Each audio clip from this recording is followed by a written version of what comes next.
नमस्कार दोस्तों, M and C education welcomes you all. M and C education में आप सबों का बहुत बहुत स्वागत। आज के इस वीडियो सेशन में हम क्वांटिटेटिव एप्टीट्यूड का एक टॉपिक सर्कल लेने जा रहे हैं। सर्कल से रिलेटेड क्वेश्चंस आपको पूछे जाते हैं एवरी नाउ एंड देन। आज की क्लास में हम बेसिक जानकारी हासिल करेंगे। बेसिक मसलन कि सर्कल क्या है और उसके कंपोनेंट्स क्या क्या हैं। सर्कल आपको जैसा पता होगा कि सर्कल बेसिकली क्या होता है कि कोई भी इस तरह का है कलेक्शन ऑफ पॉइंट्स जो कि एक फिक्स्ड पॉइंट से इक्वल डिस्टेंसेस पर होते हैं। मतलब अगर आप यहां पर कोई पॉइंट लेंगे और इससे ज्वाइन कराएंगे तो ये जो लेंथ होगी, ये जो लेंथ होगी, ये जो लेंथ होगी, ये सारे लेंथ्स बराबर होंगे। इन सभी की लंबाई बराबर होती है क्योंकि इस पर कोई भी पॉइंट कहीं से भी लीजिए और सेंटर से अगर हम ज्वाइन कराएंगे तो हमें जो है वो इक्वल डिस्टेंस पर होता है। इस सेंटर को हम यूजुअली ओ से डिनोट कराते हैं और ये जो फिक्स्ड डिस्टेंस है उसको हम रेडियस कह देते हैं। तो ये सभी आर हैं और सारे रेडियाई, रेडियस का प्लुरल होता है रेडियाई, तो वो आपस में बराबर होंगे। इतनी बात तो आपको बेसिकली पता है।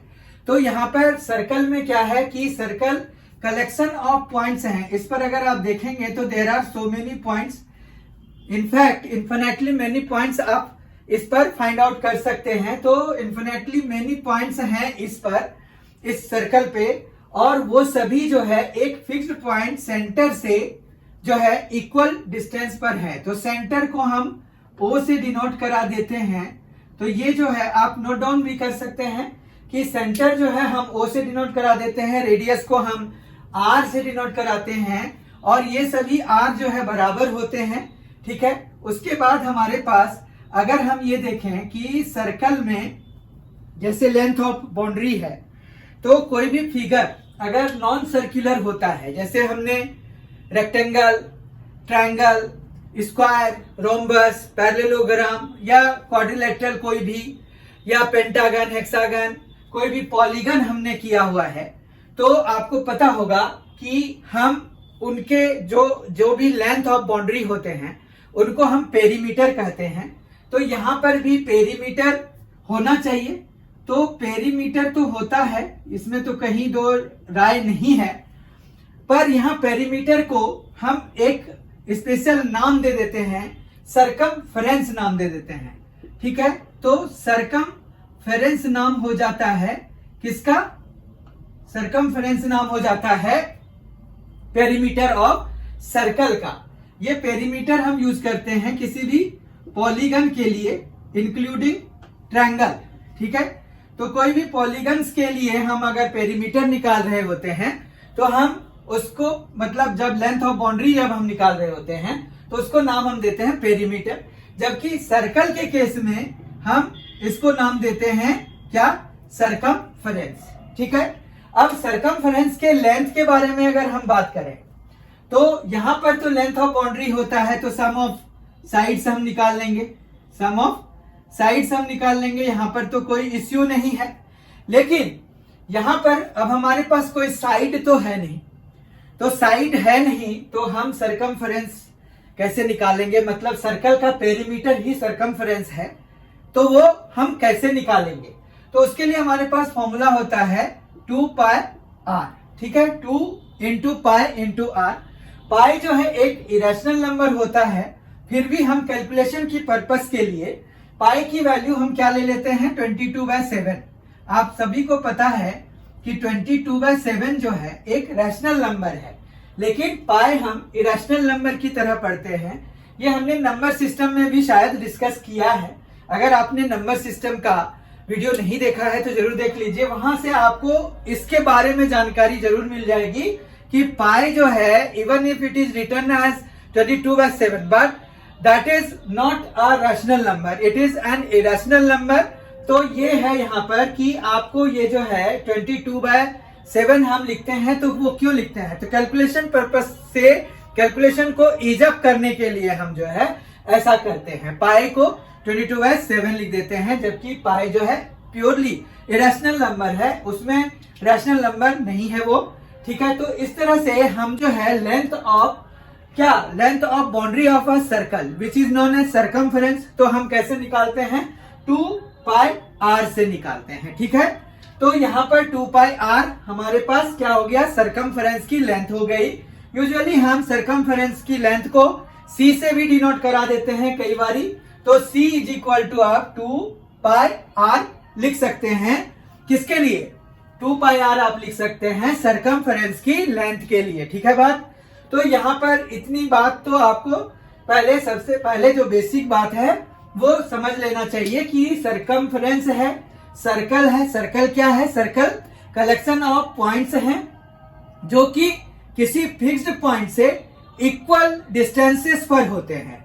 तो किसी भी फिक्स्ड पॉइंट से अगर इक्वल डिस्टेंसेस पर पॉइंट्स हैं तो वो पॉइंट्स को जब हम मिलाएंगे, ज्वाइन कराएंगे, तो जो हमें ज्योमेट्रिकल शेप मिलेगा वो शेप जो है वो सर्कल कहलाता है, ठीक है। तो सर्कल को कैसे डिफाइन करेंगे, इट इज लोकस ऑफ, मतलब लोकस बेसिकली पाथ है, तो it is path of point, moving point which is equidistant from a fixed point. Fixed point is known as center and that moving point जो distance maintain करके चलता है equal distance, उसको radius कहते हैं, ठीक है। इसके बेसिस पर हमने पेरीमीटर पॉलीगन्स की केस में होता है जिसको कि हम सम ऑफ साइड्स के वजह से निकालते हैं, यूज करके निकालते हैं। सर्कमफरेंस सर्कल के लिए हम पेरीमीटर का जो टर्म है वो सर्कमफरेंस होता है जो कि हम 2 पाई r से निकालते हैं, ठीक है। तो इतना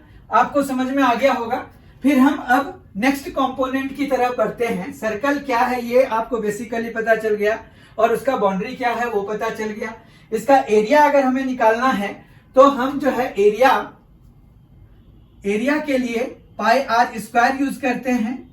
और ये पाई r स्क्वायर क्यों यूज करते हैं, जैसे मान रखिए आपने इस सर्कल को बहुत सारे टुकड़ों में बांट दीजिए, बहुत सारे टुकड़ों में बांट दीजिए, तो जब आप देखेंगे कि मान रखिए हमने यहाँ पर जो है बहुत सारे टुकड़ों में बांटा है, 1 2 3 4 5 6 7 8 9 10 11 और 12, मान रखिए 12 में हमने अगर बांटा है तो हम जो है यहाँ पर ऐसे इनको लगा सकते हैं। ये काट काट के अगर हम ऐसे लगाएंगे तो हम इस तरह से लगा सकते हैं, ठीक है। ये 1 हो गया, 2 हो गया, इसी तरह से यहां पर 3 4, फिर यहां पर 5 6, फिर यहां पर 7 8, ये थोड़ा सर्कुलर होगा, फिर यहां पर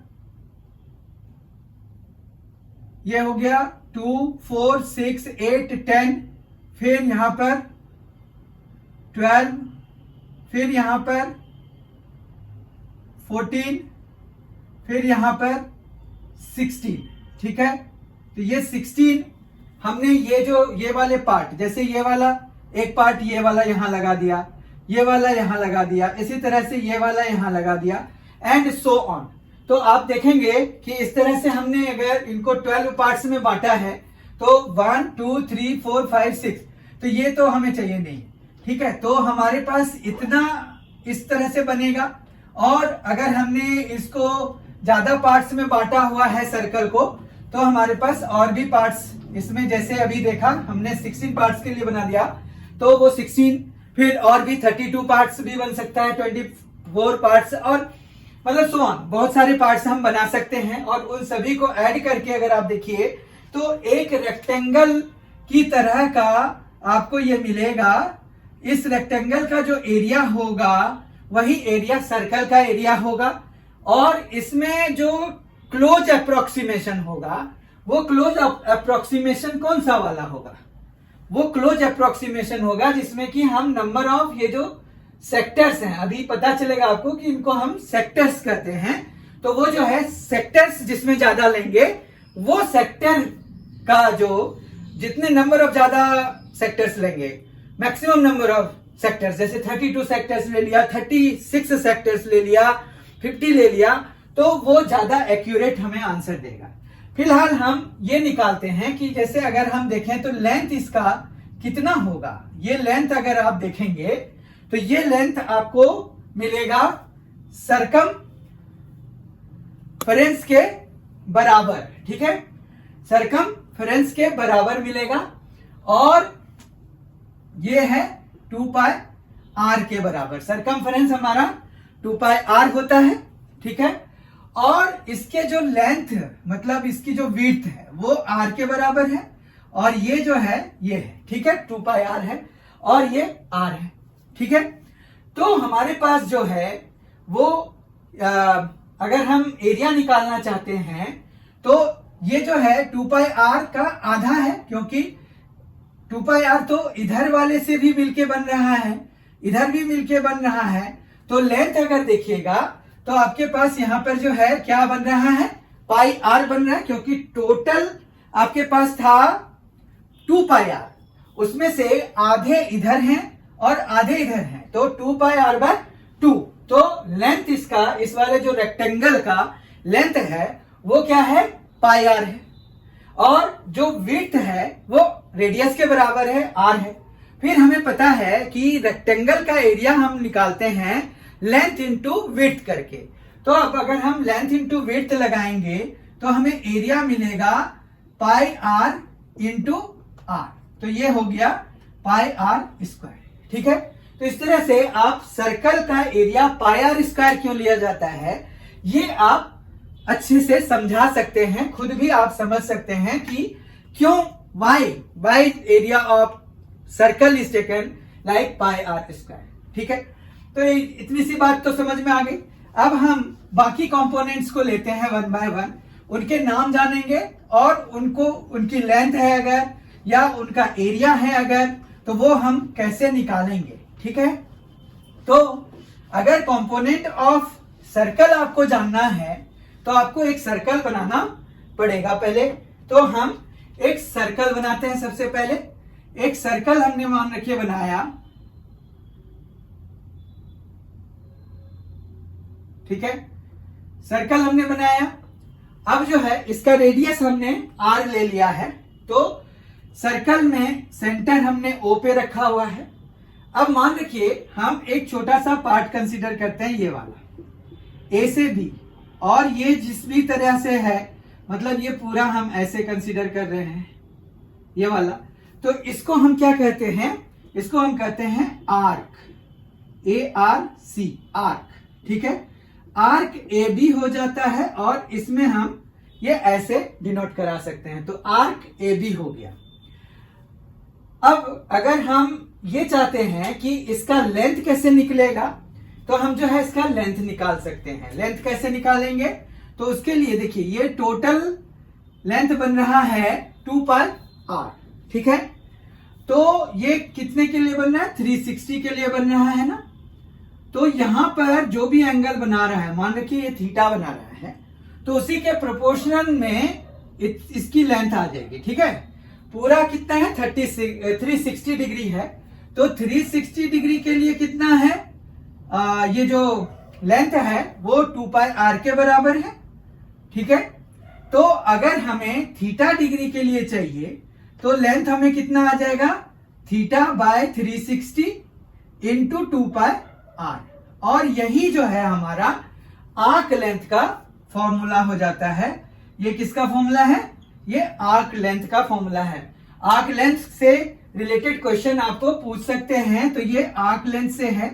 तो आर्क लेंथ जब भी आपको कहा जाएगा तो उसके लिए आपको सेंट्रल एंगल पता होना चाहिए। ये जैसे थीटा है, इसकी वैल्यू डाल देंगे हम, और 2 पाई आर से आर आपको रेडियस दिया हुआ रहेगा, तो उससे हम मल्टीप्लाई करा देंगे और मतलब इसमें हम वैल्यूज लगा देंगे और कैलकुलेट करके, सॉल्व करके, सिंप्लीफाई करके हमें आंसर मिल जाएगा।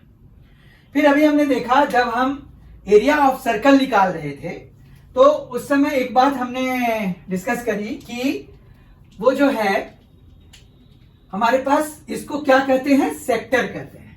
ये हमने अभी डिस्कस किया जब हम ये प्रूव कर रहे थे कि सर्कल का एरिया पाई आर स्क्वायर क्यों होता है। तो इसको सेक्टर कहते हैं। तो सेक्टर का एरिया कितना होगा, जिस तरह से हमने आर्क लेंथ निकाला है उसी तरह से हम सेक्टर का भी एरिया निकाल सकते हैं। सेक्टर का एरिया कैसे निकालेंगे? तो देखिए पूरा कितना है, पाई आर स्क्वायर है, अभी हमने निकाला। तो थीटा के लिए उसी प्रोपोर्शन में वो कम हो जाएगा। तो उसी प्रोपोर्शन में कम होगा तो हमें अगर एरिया ऑफ सेक्टर निकालना है, एरिया ऑफ सेक्टर अगर हमें निकालना है तो हम निकालेंगे theta by 360 into pi r square. ठीक है, मतलब टोटल के लिए क्या था, 360 के लिए पाई आर स्क्वायर होगा। एरिया के लिए अगर हम देखेंगे इसी तरह से यूनिटरी मेथड टाइप से, जिस तरह से हमने आर्क लेंथ निकाला तो हमने 360 के लिए लिया था, उसी तरह से एरिया के लिए हम 360 के लिए पाई आर स्क्वायर ले सकते हैं और फिर थीटा के लिए फिर theta by 360 into pi r square कर सकते हैं। तो इससे हमें एरिया ऑफ सेक्टर निकल जाएगा। ठीक है, इतना आपको समझ में आ गया होगा, इसमें कोई दिक्कत नहीं है। फिर यहां पर क्या होता है ना कि जैसे ये जो आर्क हम कर रहे हैं ये हम छोटे वाले आर्क को कंसीडर कर रहे हैं। ठीक है, तो उसका नाम हम माइनर लगा देते हैं यहां पर, माइनर आर्क। ठीक है, तो माइनर आर्क है तो एक मेजर आर्क भी होगा।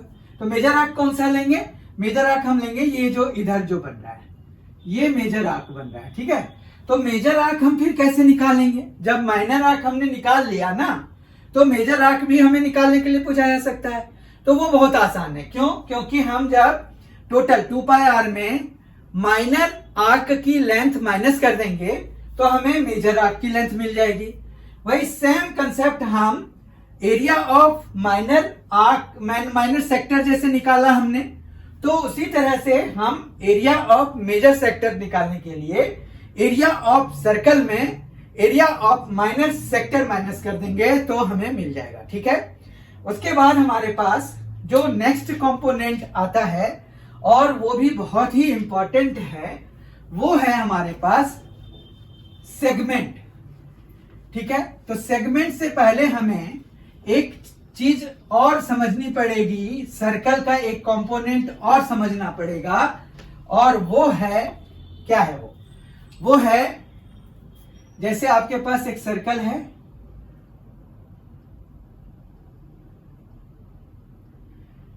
अगर आप कोई भी 2 पॉइंट्स लेते हैं तो हमने देखा कि अगर हम इस तरह से जाएं तो हम इसको क्या कह देते हैं? इसको हम कह देते हैं आर्क, आर्क कह देते हैं, ए बी आर्क है। और अगर हम ए और बी को सीधा एकदम मतलब शॉर्टेस्ट डिस्टेंस वाइज ऐड करा दें, मतलब ज्वाइन करा दें, ये जो हमें मिल रहा है इसको हम क्या कहेंगे? इसको हम कहते हैं कॉर्ड। ठीक है, तो ये हो जाता है कॉर्ड। कॉर्ड ए बी हो गया। कॉर्ड ए बी और आर्क ए बी के बीच का जो रीजन है उसको हम एक नाम देते हैं, वो है सेगमेंट।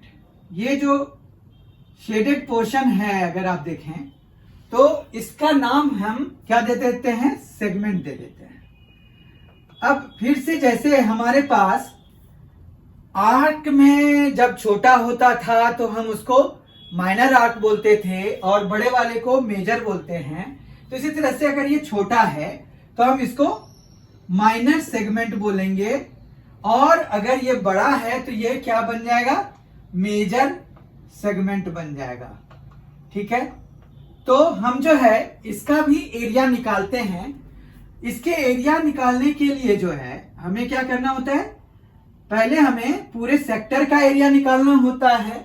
तो सेक्टर का एरिया तो आपको निकालना आ ही गया है। फिर हम इस वाले ट्रायंगल का एरिया उसमें माइनस कर देते हैं। अब इस वाले ट्रायंगल का एरिया निकालने के लिए हमारे पास डिफरेंट वेज हैं, हम डिफरेंट तरीके से निकालते हैं।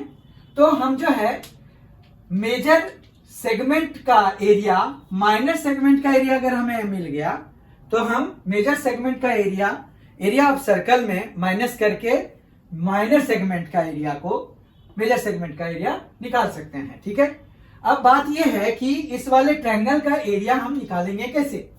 तो यहां पर बहुत ध्यान से समझिए आप इस चीज को कि हमने ज्योमेट्री में कहीं ना कहीं ऐसा पढ़ा है कि अगर हम किसी कॉर्ड पे, ये कॉर्ड ए बी है, सेंटर ऑफ सर्कल से परपेंडिकुलर डालते हैं ना, तो वो इसको दो इक्वल पार्ट्स में बांट देता है, ठीक है, बाइसेक्ट कर देता है ये कॉर्ड को। Perpendicular drawn from the centre of a circle bisects the chord, ठीक है। ये तो हमने पढ़ा है कहीं ना कहीं, ध्यान होगा, नहीं तो आप जान लीजिए कैसा होता है, ठीक है। अब ये आर हो गया, फिर हमारे पास ये जो है सेंट्रल एंगल तो आपको थीटा दिया होगा, तो यहां पर क्या होता है ये एंगल बाइसेक्टर भी हो जाता है, तो ये चीज भी ध्यान रखिए कि ये θ/2 हो गया। फिर जो है हमें इस ट्रायंगल का एरिया निकालना है, तो हम क्या निकालेंगे, हाफ बेस, बेस मतलब कॉर्ड की लेंथ AB, ठीक है, half AB into half AB into ये जो OM है, OM यहां M हमने फुट ऑफ परपेंडिकुलर मान लिया, तो OM, ठीक है, इतना समझ में आ गया। तो हाफ AB इंटू OM अगर हम देखें तो अभी हमने ये देखा कि ये जो है हमारे पास हाफ AB इंटू OM, तो इसमें जो है हाफ इंटू AB को हम 2MB लिख सकते हैं, 2MB लिख सकते हैं, और इंटू OM तो चलिए OM ही है। अब हमें यहां पर सीधा सीधा ये आ गया कि MB इंटू OM अगर कर देंगे तो हमें एरिया मिल जाएगा। फिर हमारे पास यहां पर देखें कि ना तो हमें OM दिया हुआ है और ना ही हमें MB दिया हुआ है, दोनों में से कुछ भी नहीं है, लेकिन हमें ये एंगल और ये R रेडियस दिया हुआ है, ये एंगल दिया हुआ है और ये रेडियस दिया हुआ है। तो हम ट्रिगोनोमेट्री लगा करके, ट्रिगोनोमेट्री में क्या होता है आपने देखा होगा कि हमें अगर रेशियो पता करना है कि भाई ये जो है OM बेस हो गया, क्योंकि हम θ/2 ये कर रहे हैं, ये हाइपोटेनियस हो गया OB, तो हमारे पास बेस और हाइपोटेनियस को कौन रिलेट करता है, मतलब अगर हम देखें तो cos θ/2 हमारे पास क्या हो जाएगा, cos θ/2 हो जाएगा OM बाय OB, ठीक है, cos θ/2 हो गया OM बाय OB, और OB हमारा क्या है, रेडियस है, तो हम रेडियस डाल देंगे, तो हमें OM इज इक्वल टू क्या मिल जाएगा, R इंटू cos θ/2, ठीक है, इतना समझ में आ गया होगा। फिर हमें MB भी निकालना है। अब MB क्या बन जाएगा, अगर हम एंगल ये ले रहे हैं तो हमारा MB जो है वो परपेंडिकुलर हो गया और ये हाइपोटेनियस R, तो हमारे पास परपेंडिकुलर और हाइपोटेनियस को कौन रिलेट करता है, साइन रिलेट करता है, तो साइन θ/2 हमारे पास क्या हो जाएगा, MB बाय OB, ठीक है। अब MB की वैल्यू निकालनी है हमें, तो MB हमारे पास क्या हो जाएगा, R, क्योंकि OB R है, R इंटू साइन θ/2 हो जाएगा, ठीक है। अब हमें ये वैल्यू और ये वैल्यू, दोनों वैल्यू हमें एरिया ऑफ ये जो सेगमेंट है उसके लिए निकालना है, लगाना है। ये एरिया ऑफ माइनर सेगमेंट आ रहा है, तो आप ध्यान से देखिए कि हमने कैसे कैसे इसमें रिडक्शन किया है, क्या किया है। तो हम जो है यहाँ पर माइनर सेगमेंट का एरिया निकाल रहे हैं, तो अगर आप ध्यान से देखिए तो अब MB की वैल्यू हमें आ चुकी है, क्योंकि हमें अननोन था वो, तो MB की वैल्यू अब हम लगा सकते हैं। MB की वैल्यू ये है, हम अभी ये लगाएंगे, MB की वैल्यू ये है और OM की वैल्यू ये है, ये दोनों हमें यहां लगाना है, ठीक है। तो हम जो है ये लगाते हैं, MB की जगह पे R sin θ/2, R sin θ/2, और OM की जगह पे R cos θ/2, R cos θ/2, ठीक है। अब देखिए यहां आ गया R² sin θ/2 इंटू cos θ/2। अब बात यह है कि अगर आपके पास एंगल बड़ी है, ये बड़ा एंगल दिया हुआ है, मान रखिए 120 डिग्री वगैरह दिया हुआ है, तब तो फिर हम ये θ/2 लगा देंगे।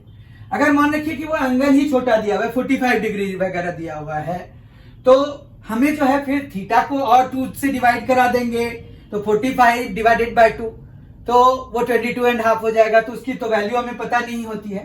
तो ये एक फॉर्मूला तो है ही आपके पास, R² sin θ/2 इंटू cos θ/2। एक और फॉर्मूला हम ले लेते हैं, वो फॉर्मूला हम ऐसे बना लेते हैं कि अगर हम यहां पर ये देखिए कि अगर हम